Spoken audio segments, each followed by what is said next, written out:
Ji, no our topic of discussion is mitochondria। अच्छा बेटा, जो माइटोकॉन्ड्रिया है, this is a very important organelle of eukaryotic cell. Chapter 11 में जाके जो रेस्पिरेशन वाला पूरा टॉपिक है वो माइटोकॉन्ड्रिया के ऊपर ही बेस करता है।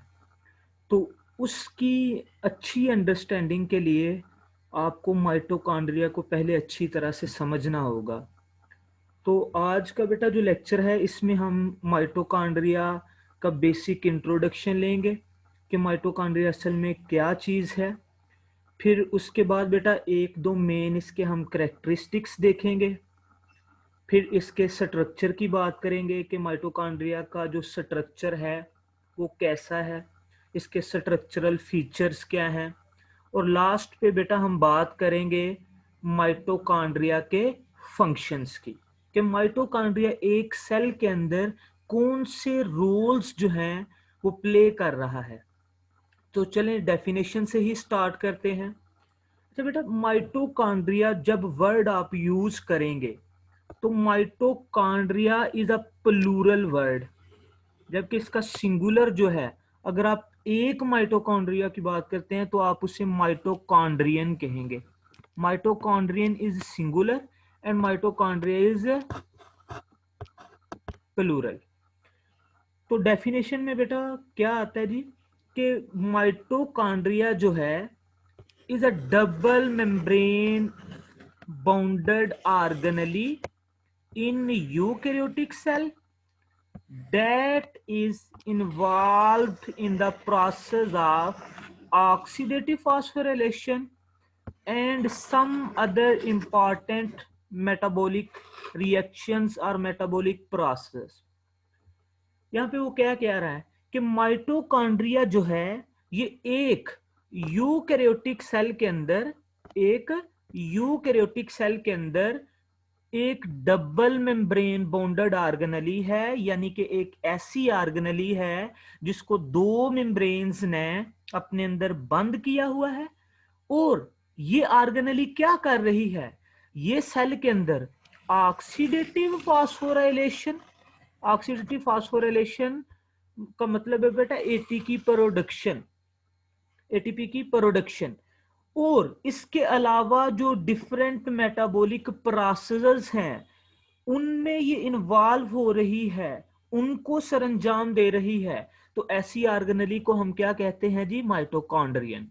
तो माइटोकॉन्ड्रियन हमारे पास क्या है जी, कि एक यूकैरियोटिक सेल के अंदर डबल मेम्ब्रेन बॉन्डेड ऑर्गेनेली जो बेसिकली एटीपी को प्रोड्यूस करने में और चंद एक इंपॉर्टेंट दूसरे मेटाबॉलिक प्रोसेसेस को सरंजाम देने में इन्वॉल्व है, उसको हम क्या कह रहे हैं जी, माइटोकॉन्ड्रियन। बेटा ये आपने बात याद रखनी है कि it is present only in eukaryotic cell, prokaryotic cell में माइटोकॉन्ड्रिया मौजूद नहीं होते। तो ये तो होगी बेटा डेफिनेशन की बात कि असल में माइटोकॉन्ड्रिया चीज क्या है। नेक्स्ट इसके एक दो कैरेक्टरिस्टिक्स की बात करते हैं। तो इसको माइटोकॉन्ड्रिया को बेटा कहा जाता है कि it is a self replicating organelle, कि माइटोकॉन्ड्रिया जो है ये एक सेल्फ रेप्लिकेटिंग ऑर्गेनेली है। क्यों है, इसको ऐसा क्यों कहते हैं? अक्सर बोर्ड के पेपर में क्वेश्चन पूछ लिया जाता है जी कि mitochondria is a self replicating organelle, justify it. तो आपने इसको जस्टिफाई कैसे करना है? सेल्फ, सेल्फ का मतलब बेटा खुद, रेप्लिकेटिंग, रेप्लिकेट का मतलब होता है जी कॉपी करना, यानी कि ये एक ऐसी ऑर्गेनेली है जो खुद से अपनी कॉपीज को तैयार कर सकती है। तो कैसे तैयार करेगी, इसकी हमने वजाहत करनी है। तो अगर बेटा माइटोकॉन्ड्रिया को देखा जाए, इसके पास अपना डीएनए मौजूद है, जो कि एक या दो सर्कुलर डीएनए मॉलिक्यूल्स इसमें होते हैं। और इसके पास बेटा अपने राइबोसोम्स भी मौजूद हैं। और इसके जो राइबोसोम्स हैं they resemble to the ribosomes of prokaryotic cell, यानी कि जिस तरह बैक्टीरिया के राइबोसोम्स होते हैं ना 70 स्वेडबर्ग यूनिट्स के, तो माइटोकॉन्ड्रिया के जो राइबोसोम्स हैं वो भी बेटा 70 एस के हैं, 70 स्वेडबर्ग यूनिट्स के हैं। तो हमने क्या पढ़ा जी कि माइटोकॉन्ड्रिया के पास अपना डीएनए है जो कि बेटा सर्कुलर इन शेप होगा, एक या दो डीएनए मॉलिक्यूल्स इसमें होंगे, और 70 स्वेडबर्ग यूनिट्स वाले राइबोसोम्स इसके पास हैं। तो राइबोसोम्स होने की वजह से और डीएनए होने की वजह से ये अपनी प्रोटीन्स भी तैयार कर सकता है, यानी कि इसको जो अपने फंक्शन परफॉर्म करने के लिए चंद एक इंजाइम्स चाहिए, उनमें से कुछ को ये खुद अपने तौर पे अपने बिहाफ पे तैयार कर सकता है। कैसे कि डीएनए तो बेटा इसके पास है, डीएनए से ये एमआरएनए बनाएगा और फिर उस एमआरएनए को ये अपने ही राइबोसोम्स के पास भेज देगा, और राइबोसोम से जो प्रोटीन्स इसको चाहिए होंगी उनमें से ये चंद एक प्रोटीन्स को खुद तैयार कर सकता है। फिर उसके बाद बेटा इसका जो डीएनए है, ये डीएनए भी अपने आप को रेप्लिकेट कर सकता है, यानी कि इसके अंदर इसके डीएनए की रेप्लिकेशन भी हो सकती है। तो जब ये अपने डीएनए को भी रेप्लिकेट कर सकता है और अपनी चंद एक प्रोटीन्स को भी खुद तैयार कर सकता है, तो जैसे ही एक सेल की बेटा एनर्जी नीड्स बढ़ती हैं तो ये उनके मुताबिक अपना नंबर भी बढ़ा सकता है, यानी कि अपनी ही तरह की बहुत सारी माइटोकॉन्ड्रिया को ये प्रोड्यूस भी कर सकता है। तो इन वजूहात की बिना पे हम माइटोकॉन्ड्रिया को सेल्फ रेप्लिकेटिंग ऑर्गेनेली भी कहते हैं।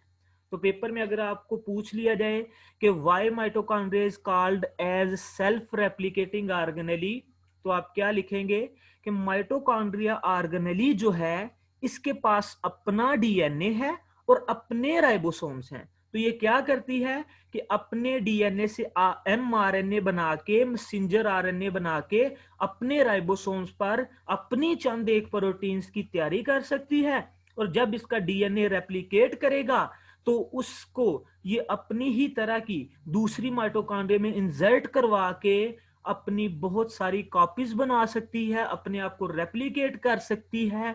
इस वजह से हम माइटोकॉन्ड्रिया को सेल्फ रेप्लिकेटिंग ऑर्गेनेली कहते हैं।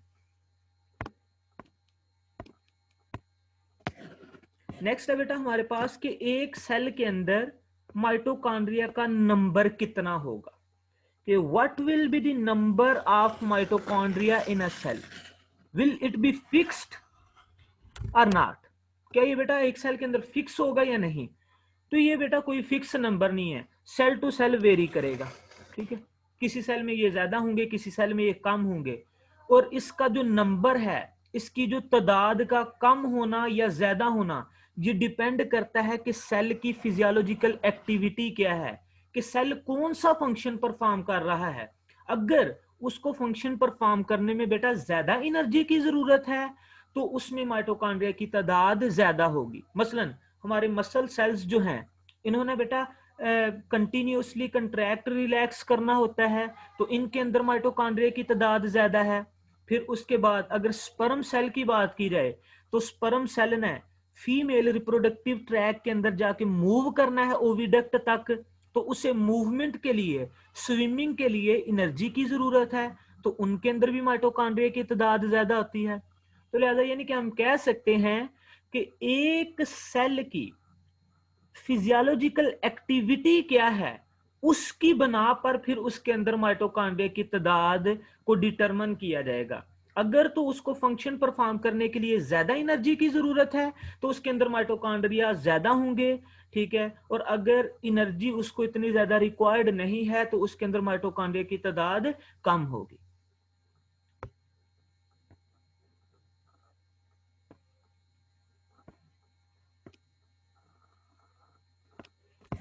नेक्स्ट है बेटा हमारे पास मॉर्फोलॉजी, के जो माइटोकॉन्ड्रिया है ये दिखने में कैसी है। मॉर्फोलॉजी बेटा कहते हैं एक्सटर्नल फॉर्म की स्टडी को। ठीक है, एक्सटर्नल मॉर्फोलॉजी की यहाँ पे हम बात कर रहे हैं।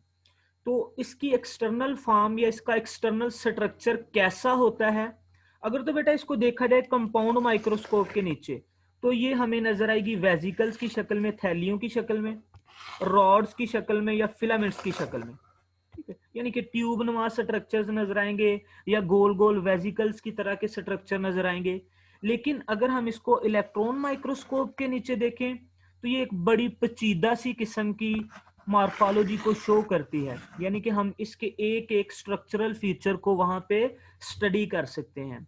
और इलेक्ट्रॉन माइक्रोस्कोप के नीचे इसका स्ट्रक्चर कैसा नजर आता है, ये बेटा हम स्ट्रक्चर वाले सेगमेंट में अभी जाके बात करते हैं। ठीक, तो कंपाउंड माइक्रोस्कोप के नीचे माइटोकॉन्ड्रिया बेटा हमें वेजिकल्स की शक्ल में नजर आती है, रॉड्स की शक्ल में नजर आती है, फिलामेंट्स वगैरह की शक्ल में नजर आती है। नेक्स्ट हमारे पास है जी स्ट्रक्चर ऑफ माइटोकॉन्ड्रिया, कि हमारे पास बेटा माइटोकॉन्ड्रिया का जो स्ट्रक्चर है ये कैसा है। अगर बेटा स्ट्रक्चर की बात की जाए तो माइटोकॉन्ड्रिया के स्ट्रक्चर में आपने तीन चीजें याद रखनी है, तीन मेन चीजें। पहली चीज है बेटा दो मेम्ब्रेन, पहली चीज क्या है जी, दो मेम्ब्रेन्स। दूसरी चीज है बेटा हमारे पास यहां पे इन दोनों मेम्ब्रेन के दरमियान वाली स्पेस। और तीसरी चीज है बेटा जो अंदर वाली मेम्ब्रेन है उसके अंदर एक मैट्रिक्स। तो माइटोकॉन्ड्रिया के स्ट्रक्चर की बेटा अगर हम बात करें तो स्ट्रक्चर में आपने तीन चीजों को जहन में बिठा लेना है। पहली चीज है कि इसके पास दो मेम्ब्रेन्स हैं। दूसरा कंपोनेंट मेन जो है वो क्या है कि इन दोनों मेम्ब्रेन जिनकी मैंने बात की है उनके दरमियान एक खाली जगह है, एक स्पेस है। और तीसरी चीज कि जो दोनों मेम्ब्रेन्स में से अंदर वाली मेम्ब्रेन है उसके अंदर उसने एक फ्लूइड को बंद किया हुआ है जिसे माइटोकॉन्ड्रियल मैट्रिक्स कहते हैं। तो चलें जी इनको डिटेल से डिस्कस करते हैं, लेकिन उससे पहले बेटा हम इसकी एक डायग्राम को देख लेते हैं।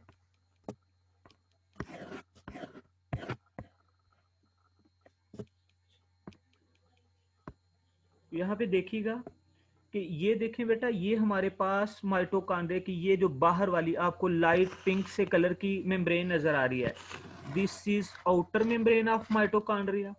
फिर उसके अंदर ये वाली जो व्हाइट कलर की आपको नजर आ रही है, this is inner membrane of mitochondria.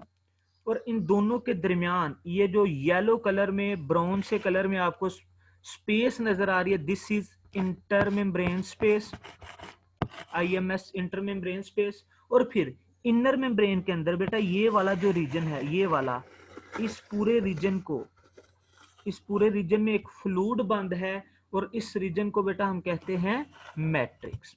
ठीक है, तो आपने स्ट्रक्चर के लिहाज से बेटा तीन कंपोनेंट को जहन में बिठा लेना है। वो कंपोनेंट क्या है कि पहला कंपोनेंट है कि माइटोकॉन्ड्रिया के स्ट्रक्चर में दो मेम्ब्रेन्स हैं, फिर उन दोनों मेम्ब्रेन के दरमियान एक स्पेस है, और फिर अंदर वाली जो मेम्ब्रेन है, दोनों मेम्ब्रेन्स में से जो अंदर वाली मेम्ब्रेन है उसके अंदर एक फ्लूइड बंद है जिस फ्लूइड को माइटोकॉन्ड्रियल मैट्रिक्स कहते हैं। तो चलें बेटा वन बाय वन इनको डिटेल से देखते हैं। अच्छा देखिए बेटा, अगर हम बात करते हैं आउटर मेम्ब्रेन की, दो मेम्ब्रेन्स है ना इसके स्ट्रक्चर में, तो अगर आउटर मेम्ब्रेन की बात की जाए दैट इज स्मूथ। उसकी जो सरफेस है ना बेटा वो बिल्कुल स्मूथ है। उसकी सरफेस के ऊपर हमें कोई भी डिप्रेशन, कोई भी अप डाउन नजर नहीं आएगा, कोई भी क्रस्ट ट्रफ नजर नहीं आएगा, बिल्कुल स्मूथ सरफेस है। जबकि अगर इनर मेम्ब्रेन की बात की जाए तो इनर मेम्ब्रेन के ऊपर बेटा हमें बहुत सारी फोल्डिंग्स नजर आएंगी, यानी कि वो कभी नीचे जा रही है, कभी ऊपर आ रही है। लेकिन जितनी भी इसके ऊपर फोल्डिंग्स होंगी ना वो बेटा मैट्रिक्स की तरफ होंगी, वो मैट्रिक्स की तरफ होंगी, ना कि इंटर मेम्ब्रेन स्पेस की तरफ, इसकी तरफ नहीं होंगी बल्कि माइटोकॉन्ड्रियल मैट्रिक्स की तरफ होंगी। इसी वजह से तो इसे इन फोल्डिंग्स कह रहे हैं। इन फोल्डिंग्स यानी कि ऐसी फोल्डिंग्स जो अंदर की तरफ हैं।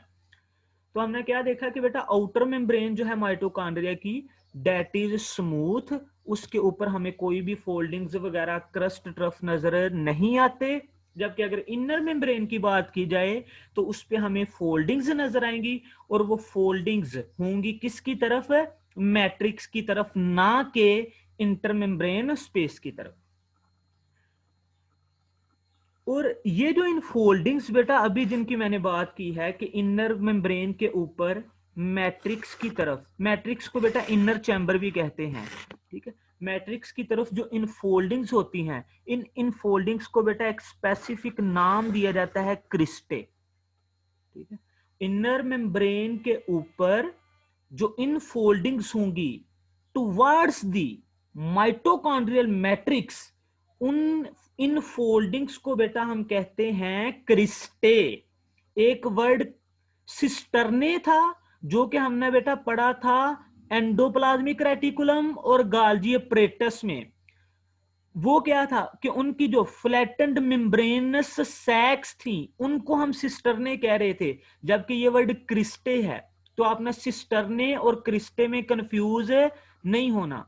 क्रिस्टे क्या है जी कि माइटोकॉन्ड्रिया की जो अंदर वाली मेम्ब्रेन है उसके ऊपर इनफोल्डिंग्स जो के माइटोकॉन्ड्रियल मैट्रिक्स की तरफ हैं, उनको हम क्या कहते हैं, क्रिस्टे। अभी अगर बेटा इन क्रिस्टे की बात की जाए तो ये बड़े यूनिक से किस्म के स्ट्रक्चर हैं। एक तो इनके ऊपर बेटा हमने आगे जाके चैप्टर 11 में पढ़ना है इलेक्ट्रॉन ट्रांसपोर्ट चेन। तो इलेक्ट्रॉन ट्रांसपोर्ट चेन में ना हाई एनर्जी मॉलिक्यूल्स को कैरी करने के लिए बेटा मुख्तलिफ प्रोटीन्स चाहिए होती हैं, जिनमें हमारे पास साइटोक्रोम ए है, साइटोक्रोम A3 है, फिर हमारे पास साइटोक्रोम सी है, फिर हमारे पास साइटोक्रोम बी है, फिर हमारे पास कोएंजाइम क्यू है, फिर आयरन सल्फर कंटेनिंग प्रोटीन्स हैं। तो ये सारी की सारी जितनी भी मैंने ये प्रोटीन्स लिखी हैं, ये सारी की सारी बेटा कहाँ पे होती हैं, इनर मेम्ब्रेन के क्रिस्टे के पास। और इनके अलावा बेटा इनर मेम्ब्रेन के ऊपर कुछ नॉब लाइक स्ट्रक्चर्स होते हैं जिनके पास एक हेड और एक स्टॉक, यानी कि इस तरह के कुछ स्ट्रक्चर होंगे। ये इनका हेड और ये इनकी ये है स्टॉक, ठीक है। तो ऐसे कुछ स्ट्रक्चर भी बेटा इसके पास होंगे। उन स्ट्रक्चर को हम कहते हैं F1 पार्टिकल्स। इनको आगे जाके बेटा हम स्ट्रक्चर में डिटेल से देखते हैं कि ये कैसे होंगे। तो हमने बेटा क्या बात की कि अगर माइटोकॉन्ड्रिया की इनर मेम्ब्रेन को देखा जाए तो उसमें बहुत सारी फोल्डिंग्स होंगी जो कि माइटोकॉन्ड्रियल मैट्रिक्स की तरफ हैं, और उन इन फोल्डिंग्स को हम कहते हैं cristae. And cristae are very unique structures. क्यों यूनिक हैं, क्यों खास हैं? क्योंकि इनके अंदर बेटा इलेक्ट्रॉन ट्रांसपोर्ट चेन की जो डिफरेंट कैरियर प्रोटीन्स हैं जिन्होंने हाई एनर्जी इलेक्ट्रॉन्स को कैरी करना है, जिनमें साइटोक्रोम ए है, फिर A3 है, फिर हमारे पास बेटा C है, फिर B है, फिर कोएंजाइम Q है, फिर आयरन सल्फर कंटेनिंग प्रोटीन्स हैं। ये सारी की सारी क्रिस्टे में होती हैं। उसके अलावा बेटा मखसूस किस्म के नॉब लाइक स्ट्रक्चर्स जिनके पास एक हेड और एक उनकी स्टॉक होती है, जिनको हम F1 पार्टिकल्स कहते हैं, वो भी बेटा किसके ऊपर होते हैं, इनर मेम्ब्रेन के क्रिस्टे के ऊपर।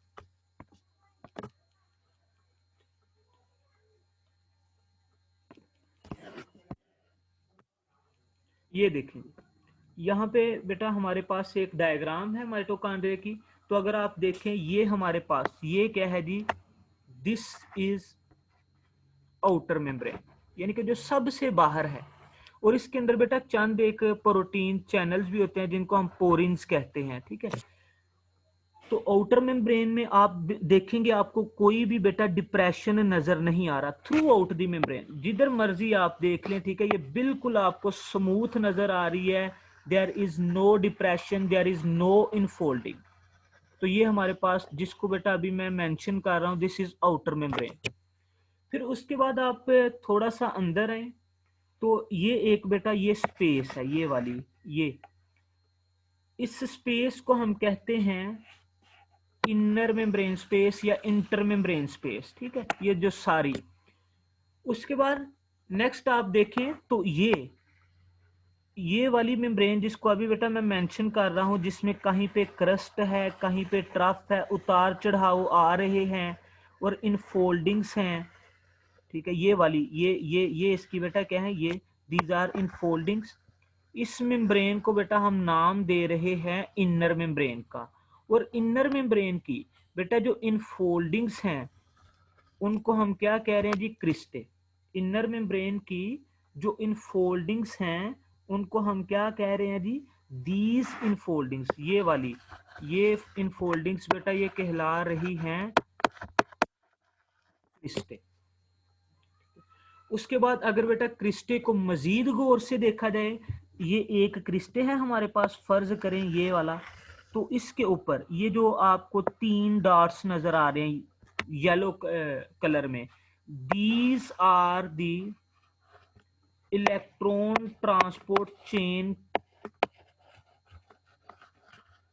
Career proteins, electron transport chain carrier proteins. और यहाँ पे जो बेटा ये ब्लैक कलर में ये आपको नोब लाइक स्ट्रक्चर, जिनकी ये एक स्टाक है और उसके ऊपर एक हेड है, इनको बेटा हम एटीपी सिंथेज भी कहते हैं, या इन्हीं को हमने F1 पार्टिकल का नाम भी दिया है। इनको बेटा F0 पार्टिकल्स भी कहते हैं, F0 पार्टिकल्स भी कहते हैं।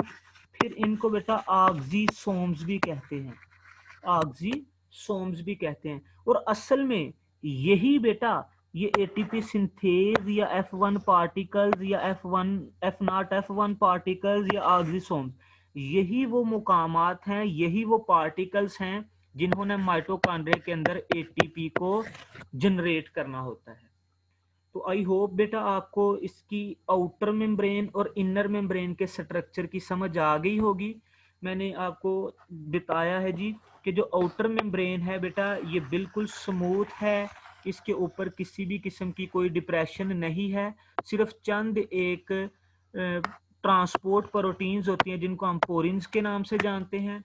जबकि अगर इनर मेम्ब्रेन को देखा जाए तो उसके अंदर बेटा बहुत सारी इनफोल्डिंग्स हैं, बहुत सारी क्या है जी हमारे पास इनफोल्डिंग्स हैं, और इन इनफोल्डिंग्स को बेटा हम कहते हैं क्रिस्टे।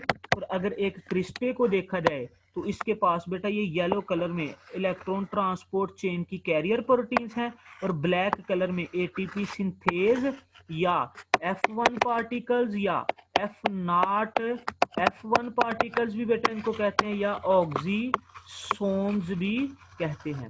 और इनका काम क्या होता है, एटीपी को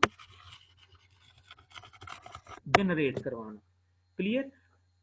और इसके बाद बेटा मैंने आपको एक और फीचर बताया है कि अगर हम आउटर मेम्ब्रेन ये वाली और इनर मेम्ब्रेन के दरमियान देखें तो यहाँ पे बेटा हमें एक स्पेस नजर आती है, इस स्पेस को क्या कहते हैं जी, इनर मेम्ब्रेन स्पेस या inter membrane space.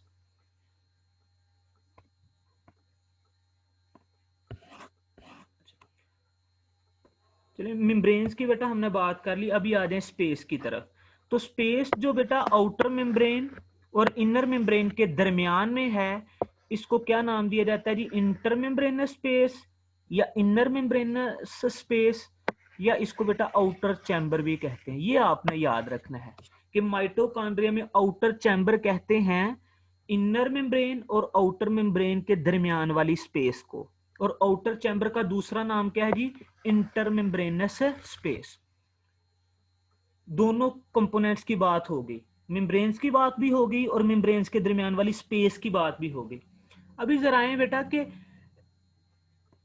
Inner membrane, ठीक है, जहां पे इनर मेम्ब्रेन बेटा एंड हो रही है, तो इनर मेम्ब्रेन के अंदर इनर मेम्ब्रेन ने क्या किया हुआ है कि अपने अंदर एक फ्लूइड को बंद किया हुआ है, जिस फ्लूइड को बेटा हम कहते हैं माइटोकॉन्ड्रियल मैट्रिक्स, या इसको बेटा इनर चैम्बर का नाम भी दिया जाता है। तो क्या कहा मैंने जी कि इनर मेम्ब्रेन ने अपने अंदर एक फ्लूइड को बंद किया हुआ है, जिस फ्लूइड को बेटा हम माइटोकॉन्ड्रियल मैट्रिक्स कहते हैं, या इसको इनर चैम्बर भी कहते हैं। तो दोनों चीजों में बेटा अपना डिफरेंस याद रखना है कि आउटर चैम्बर कहां पे है माइटोकॉन्ड्रिया का और इनर चैम्बर कहां पे है। आउटर चैम्बर हमने कहा कि आउटर मेम्ब्रेन और इनर मेम्ब्रेन के दरमियान जो स्पेस है वो आउटर चैम्बर है, और इनर मेम्ब्रेन ने जिस फ्लूइड को अपने अंदर बंद किया हुआ है जिसको हम माइटोकॉन्ड्रियल मैट्रिक्स भी कह रहे हैं, वो हमारे पास इनर चैम्बर है। अभी इस इनर चैम्बर में बेटा बहुत सारे इंजाइम्स हैं, फिर कोएंजाइम्स हैं, चंद एक ऑर्गेनिक इनऑर्गेनिक साल्ट्स हैं, आयंस हैं जैसा कि मैग्नीशियम वगैरह, ठीक है, कैल्शियम वगैरह। फिर ये सारे क्यों हैं यहाँ पे? क्योंकि बेटा यही वो इंजाइम्स हैं, कोएंजाइम्स हैं, आयंस हैं जो डिफरेंट मेटाबॉलिक रिएक्शंस जो इस मैट्रिक्स के अंदर होने हैं उनके लिए ये जरूरी हैं। इसके अलावा बेटा मैट्रिक्स के ही अंदर माइटोकॉन्ड्रिया का डीएनए भी है, डिफरेंट किस्म के आरएनए भी हैं, और राइबोसोम्स भी मैट्रिक्स के अंदर ही मौजूद हैं। तो पेपर में बेटा अगर वो आपको पूछ ले कि what is mitochondrial matrix and write down it's chemical composition, तो आप क्या लिखेंगे कि the dense fluid present inside the inner membrane of mitochondria is called as mitochondrial matrix or inner chamber of mitochondria। कि माइटोकॉन्ड्रिया की inner membrane के अंदर जो एक डेंस फ्लूइड मौजूद है, लिक्विड मौजूद है, उसको हम माइटोकॉन्ड्रियल मैट्रिक्स या इनर चैम्बर कह रहे हैं, जिसके अंदर बहुत सारे इंजाइम्स, कोएंजाइम्स, ऑर्गेनिक और इनऑर्गेनिक साल्ट्स, डीएनए, आरएनए और राइबोसोम्स वगैरह मौजूद हैं। और ये सारे बेटा यहाँ पे क्यों हैं? क्योंकि इन्होंने माइटोकॉन्ड्रियल मैट्रिक्स के अंदर मखसूस किस्म के मेटाबॉलिक रिएक्शंस को टेक प्लेस करवाना है। तो चलें एक दफा बेटा हम माइटोकॉन्ड्रियल मैट्रिक्स को भी देख लेते हैं डायग्राम में। तो ये देखें जी, यहाँ पे बेटा ये वाला जो सारा रीजन, ये जिसको मैं अभी सर्कुलेट कर रहा हूँ, ये हमारे पास सारा मैट्रिक्स है। तो अगर आप मैट्रिक्स में गौर से देखें तो आपको ये ब्लैक कलर के डॉट्स नजर आ रहे हैं, ये वाले, दीज आर राइबोसोम्स। तो राइबोसोम्स भी इसमें है। फिर इसके बाद बेटा आप ग्रीन कलर में देखें तो ग्रीन कलर में हमारे पास मैसेंजर आरएनए है, और इस ग्रीन कलर के मैसेंजर आरएनए के साथ ब्लैक डॉट्स यानी कि राइबोसोम्स जुड़े हैं। तो लिहाजा ये पोलीसोम्स हैं, यानी कि आपको यहाँ से अंदाजा हो गया होगा कि मैसेंजर आरएनए के साथ अगर राइबोसोम जुड़े हैं तो यहाँ पे फिर प्रोटीन की सिंथेसिस हो रही है। फिर आप बेटा अगर रेड कलर में देखें तो रेड कलर में हमारे पास माइटोकॉन्ड्रिया का सर्कुलर डीएनए मॉलिक्यूल है। फिर उसके अलावा बेटा ये जो हमें, ठीक है, ये डॉट्स और बाकी नजर आ रहे हैं, ये वाले, these are different types of enzymes and coenzyme. तो माइटोकॉन्ड्रियल मैट्रिक्स बेटा हमारे पास क्या है कि माइटोकॉन्ड्रिया की इनर मेम्ब्रेन के अंदर जो डेंस किस्म का फ्लूइड है उसे हम माइटोकॉन्ड्रियल मैट्रिक्स कहते हैं, और इसे बेटा इनर चैम्बर ऑफ माइटोकॉन्ड्रिया के नाम से भी जाना जाता है। और इसकी केमिकल कंपोजिशन क्या है कि इसके अंदर मुख्तलिफ इंजाइम्स हैं, मुख्तलिफ कोएंजाइम्स हैं, डिफरेंट आयंस हैं, माइटोकॉन्ड्रिया का डीएनए है, माइटोकॉन्ड्रिया के आरएनए हैं, और माइटोकॉन्ड्रिया के राइबोसोम्स वगैरह सारे कहाँ पे मौजूद हैं? माइटोकॉन्ड्रियल मैट्रिक्स के अंदर। जबकि एटीपी सिंथेज और इलेक्ट्रॉन ट्रांसपोर्ट चेन की कैरियर प्रोटीन्स कहाँ पे हैं? इनर मेम्ब्रेन ऑफ माइटोकॉन्ड्रिया पे। तो यहाँ पे बेटा हमने स्ट्रक्चर को कंप्लीट कर लिया। स्ट्रक्चर के बारे में मैं मजीद एक दफा आपको समराइज कर दूं तो स्ट्रक्चर में बेटा हमने 3 चीजें पढ़ी कि सबसे पहले माइटोकॉन्ड्रिया की 2 मेम्ब्रेन है, एक आउटर और एक इनर। आउटर जो है वो स्मूथ है, इनर जो है उसके ऊपर इनफोल्डिंग्स हैं, और वो इनफोल्डिंग्स हैं अंदर की तरफ, मैट्रिक्स की तरफ, और उन इनफोल्डिंग्स को कहते हैं क्रिस्टे।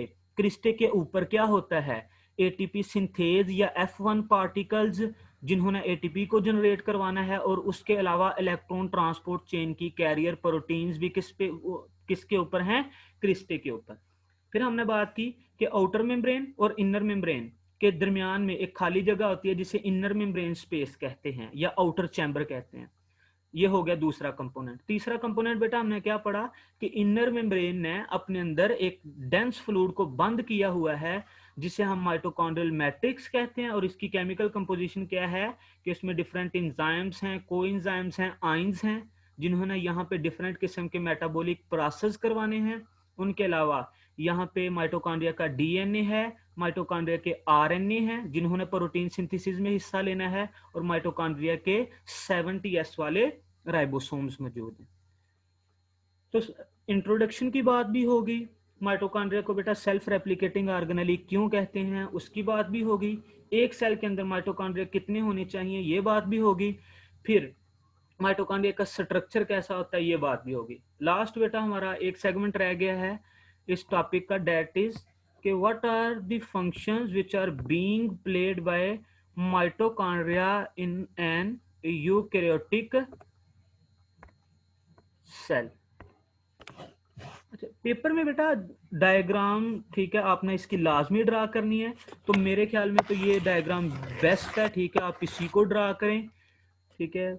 दूसरी भी एक डायग्राम है, दोनों में से जो आपको इजी लगती है आप वो ड्रा कर लें, लेकिन मेरे ख्याल में ठीक है ये बेस्ट है। अच्छा नेक्स्ट बेटा अगर फंक्शंस की बात की जाए तो माइटोकॉन्ड्रिया जो है इस को बेटा हम कहते हैं कि it is a site of aerobic respiration, it is a site of aerobic respiration in eukaryotic cell, कि यानी कि बेटा ये वो जगह है जहां पे यूकैरियोटिक सेल के अंदर एरोबिक रेस्पिरेशन होती है, ये इसका मेन फंक्शन है जो आपको कभी भी भूलना नहीं चाहिए। इसके अलावा बाकी फंक्शंस क्या हैं उनको अगर हम देखें तो बेटा अभी हमने बात की कि माइटोकॉन्ड्रिया के पास अपने राइबोसोम्स हैं, तो उनकी मौजूदगी की वजह से माइटोकॉन्ड्रिया अपनी डिफरेंट प्रोटीन्स को प्रोड्यूस कर सकती है, ये माइटोकॉन्ड्रिया का पहला फंक्शन। दूसरा बेटा फंक्शन क्या है कि माइटोकॉन्ड्रिया जो है ये मुख्तलिफ किस्म के मेटाबॉलिक प्रोसेस अपने अंदर करवाती है, जैसा कि फैटी एसिड्स की मेटाबॉलिज्म, फैटी एसिड्स की बेटा एक मेटाबॉलिज्म का एक प्रोसेस है बीटा ऑक्सीडेशन, जिसमें फैटी एसिड्स को एसिटाइल कोएंजाइम ए में तोड़ा जाता है, फिर एसिटाइल कोएंजाइम ए को क्रेब साइकिल में भेजा जाता है, और फिर वहां से हाई एनर्जी कंपाउंड NADH और FADH2 बनवाए जाते हैं, और फिर उनको इलेक्ट्रॉन ट्रांसपोर्ट चेन की तरफ भेजा जाता है जहां पर उनसे ATP जनरेट करवाई जाती है। तो आपने याद रखना है कि beta oxidation of fatty acids बेटा कहाँ पे होती है, माइटोकॉन्ड्रिया में। उसके अलावा क्रेब साइकिल जो कि हमारे एरोबिक रेस्पिरेशन का बेटा बहुत इंपॉर्टेंट प्रोसेस है, जिसको हम TCA साइकिल भी कहते हैं। TCA साइकिल क्यों कहते हैं, ट्राई कार्बोक्सिलिक एसिड साइकिल, तो ये भी हमारी माइटोकॉन्ड्रिया में होता है। माइटोकॉन्ड्रिया के कौन से हिस्से में, माइटोकॉन्ड्रियल मैट्रिक्स में। इसके अलावा बेटा इलेक्ट्रॉन ट्रांसपोर्ट चेन और ऑक्सीडेटिव फास्फोराइलेशन जिनके नतीजे में ATP बनती है, ये भी कहाँ पे होते हैं, माइटोकॉन्ड्रिया में। और माइटोकॉन्ड्रिया के कौन से हिस्से में, इनर माइटोकॉन्ड्रियल मेम्ब्रेन के ऊपर। तो ये बेटा जितने भी प्रोसेस ऊपर मैंने जिनका जिक्र किया है, जिनमें फैटी एसिड्स का मेटाबॉलिज्म है, क्रेब साइकिल है, इलेक्ट्रॉन ट्रांसपोर्ट चेन है, ऑक्सीडेटिव फास्फोराइलेशन है, ये सारे जाके खत्म होते हैं कहाँ पे, कि इन सब ने जाके ADP को ATP में कन्वर्ट करवाना है, ठीक है, कहाँ पे, ऑक्सीडेटिव फास्फोराइलेशन में। तो लिहाजा सारे के सारे बेटा गोल इन सब का एक है, वो गोल क्या है, ATP को जनरेट करवाना, किससे, ADP से।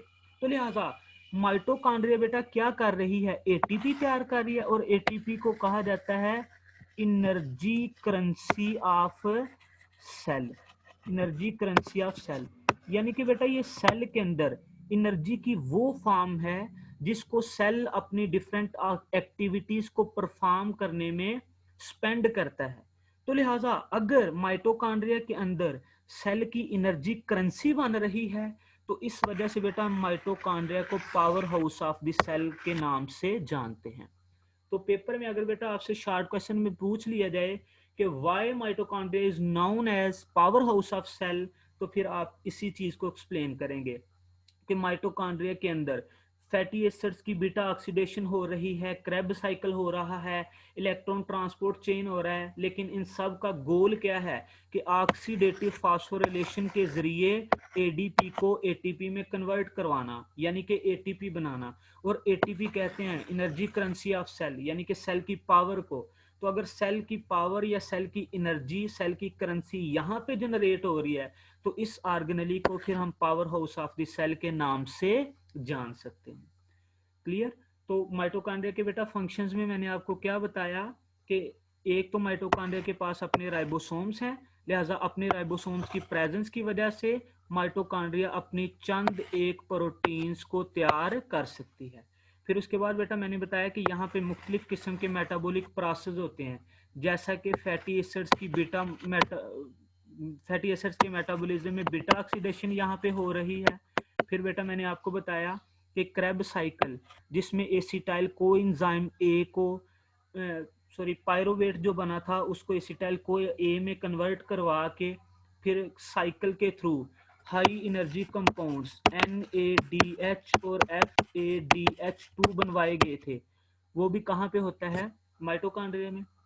फिर ये NADH और FADH2, इनसे बेटा हाई एनर्जी इलेक्ट्रॉन्स और प्रोटॉन्स को ले लिया जाता है और इनको भेजा जाता है इलेक्ट्रॉन ट्रांसपोर्ट चेन की तरफ, ताकि इनकी एनर्जी को यूज करते हुए ऑक्सीडेटिव फास्फोरिलेशन में ADP को ATP में कन्वर्ट किया जाए।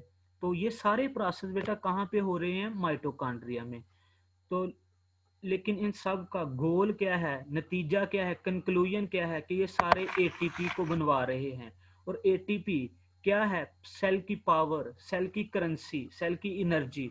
तो इस वजह से फिर हम एक माइटोकॉन्ड्रिया को बेटा power house of the cell के नाम से जानते हैं। तो यहाँ पे बेटा अपना साइट्स को याद रखना है कि क्रैब साइकिल कहाँ पे हो रहा है? मैट्रिक्स में। इलेक्ट्रॉन ट्रांसपोर्ट चेन कहाँ पे हो रही है? इनर माइटोकॉन्ड्रियल मेम्ब्रेन में। ऑक्सीडेटिव फास्फोरिलेशन कहाँ पे हो रही है? इनर माइटोकॉन्ड्रियल मेम्ब्रेन में। Beta oxidation of fatty acids भी बेटा मैट्रिक्स में होती है। जबकि प्रोटीन्स की जो सिंथेसिस और माइटोकॉन्ड्रिया के DNA की रेप्लिकेशन, माइटोकॉन्ड्रिया में बेटा जो प्रोटीन सिंथेसिस होनी है और माइटोकॉन्ड्रिया के DNA ने अगर रेप्लिकेट करना है तो ये दोनों प्रोसेस भी मैट्रिक्स के अंदर ही होते हैं। ठीक है, तो this was all about mitochondria. First of all बेटा हमने माइटोकॉन्ड्रिया की डेफिनेशन देखी कि माइटोकॉन्ड्रिया असल में है क्या। फिर उसके बाद हमने बेटा कहा कि माइटोकॉन्ड्रिया को सेल्फ रेप्लिकेटिंग ऑर्गेनेली क्यों कहते हैं, उसकी वजह डिस्कस की हमने। फिर देखा जी कि माइटोकॉन्ड्रिया एक सेल में इनकी तादाद क्या होगी, कितने होंगे ये, उसकी रीज़न क्या है वो हमने देखा। फिर हमने इसके स्ट्रक्चर को बड़ी डिटेल में डिस्कस किया और लास्ट में बेटा हमने माइटोकॉन्ड्रिया के फंक्शंस को डिटेल में डिस्कस किया। If you have any question then kindly ask. Thank you so much.